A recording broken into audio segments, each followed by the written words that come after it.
can play with our emotions, doing something override. All we need is an answer, an answer, an answer.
off a bag was for someone else. Wonder if you're rolling up a bag was for someone else. Doing things I taught you getting nasty for someone else.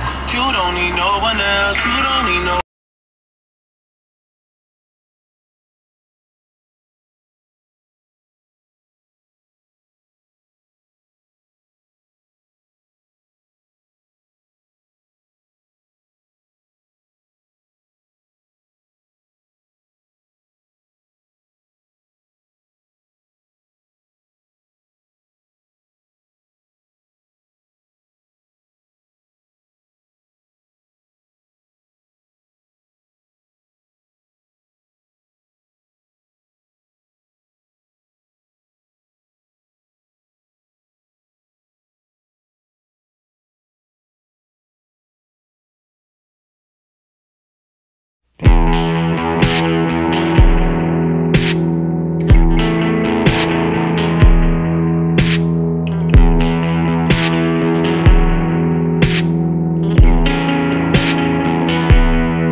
I think what makes this car unique is that it has this unique Italian spirit. It's a car that is easy to use, it's fun to drive, it's an affordable kind of a car.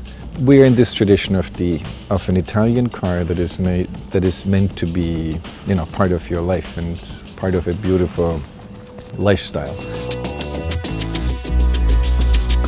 This car was actually, as we called it, it's a natural born spider. It's not linked to any coupes or any. It's not a derivative of an existing vehicle.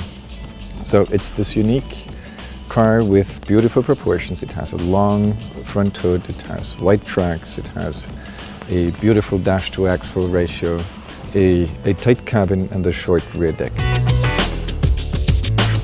The number one feature, if you want to stay with the proportional aspects and the inside view, is the simplicity and the elegance of the lines. We have very fluid horizontal lines.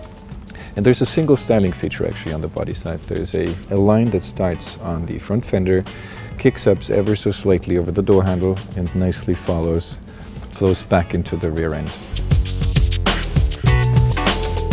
I'm very happy with the spirit of this car. If I had to pick a favorite angle of the car, I think it would be the front face and the front three-quarter view. I think the face, the look, that concentrated look, that friendliness, that eagerness, the sculpture of the hood, the way the front fender blends into the volume of the car, I think we can be very proud of this as a team. Something similar happens on the rear end, where we reference the vintage Spider, how the graphical elements relate to each other. The rear lamps relate to the license plate in the center, how the fender section has this gull wing shape. What we tried to achieve was to have a balance that is built on the spirit, on the proportion, on the styling details that are referencing the vintage car, but at the same time we have to carry it forward. So by introducing these unique graphical elements, these three-sector position lamps and the double C-shaped rear lamps with that little color panel, I think we took it that one step further to take it from a pure retro design, or from a pastiche almost, into something original, into something more contemporary.